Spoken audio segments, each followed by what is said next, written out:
February, March 2016, paper 12, question 23. Which diagram correctly shows a ray of light reflected by a plane mirror? To get the correct answer, we're looking for two things. The direction of rays must be correct, and secondly, the I equals R. I, which is the angle of incidence, and R, which is the angle of reflect. Okay, in A, both arrows shown correctly for the first one, which is on the left, the ray of light is incoming light ray as an incident light ray. So this one is correct. And the other one, which is the outgoing light ray, is shown correctly as well as reflected light ray. Okay, and I here, which is 40, and R, which is 50, so they are not equal. So A is incorrect. For B,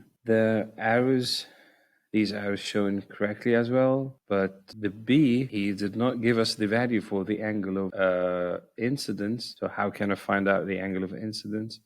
I know the dotted line, which is the normal, it makes 90 degrees with the reflecting surface. So 90 minus 50, it gives us the 40 degree, which is in between the normal and the incident light ray is 40. So angle of incidence is 40 and angle of reflection is 50.